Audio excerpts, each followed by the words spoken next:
Hi, welcome to Bookie.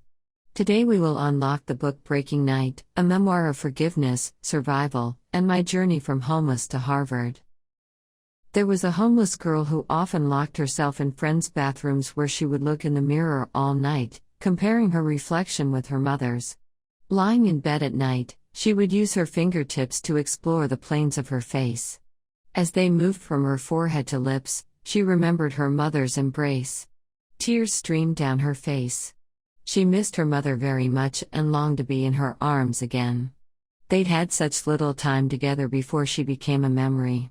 This broken-hearted girl is Liz Murray, the author and protagonist of the book. Liz Murray was born in a New York slum.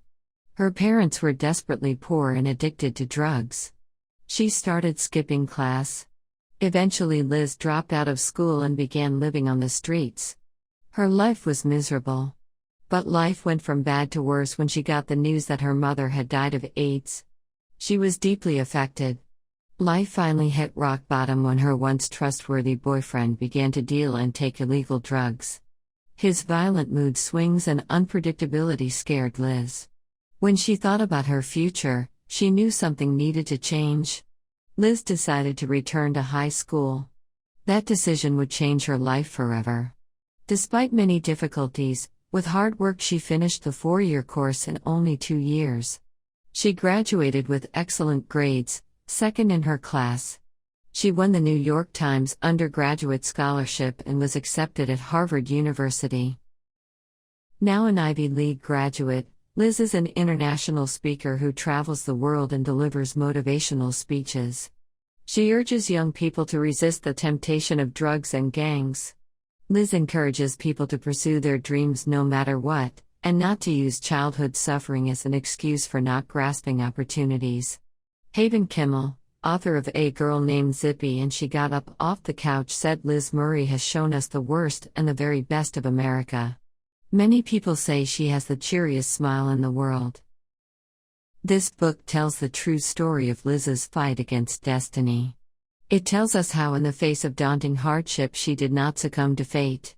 She battled the overwhelming odds against her and escaped a life of oppressive poverty. A true tale of rags to riches.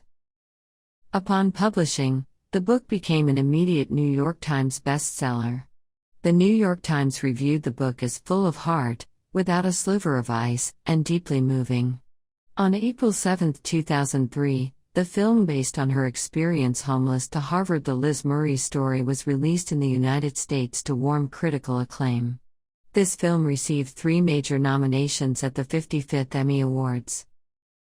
In this bookie, we will tell you the story of Liz's hard work and of how she fought against the fate from the following 3 sections. Part 1, A Poor and Bitter Childhood. Part 2, The Hard and Miserable Homeless Life. Part 3, Hardworking High School Life. Liz Murray was born in 1980 to an impoverished New York family. Her parents met while in the party scene and fell in love. Although they were both unemployed, 2 daughters soon followed, Lisa, then Liz. The family lived hand to mouth, surviving on her mother's welfare check. Why didn't Liz's young parents work? They were so addicted to drugs that they had no intention of finding jobs. They spent most of the monthly welfare check on drugs with only enough left over to buy their children peanut butter and eggs. The sisters usually had eggs and ice water for dinner. The first day of each month was the happiest day for the whole family. The government relief fund would be issued and the postman would put the welfare check in the mailbox. Early in the morning, Liz would crane her neck out the window searching for any sign of the postman. When she saw him, she would shout with excitement, "Look, he is coming." Liz said that this task made her feel important at home. Then their mother would take Liz and her sister to the check exchange office to cash it. At the exchange office, Liz's sister Lisa played alone nearby while Liz and her mother stood in the long line. But Liz loved the long, boring lines because it was some of the rare alone time she got with her mother. She would nestle under her arm and chat with her. Although her mother was always focused on the progress of the line, she would answer all of Liz's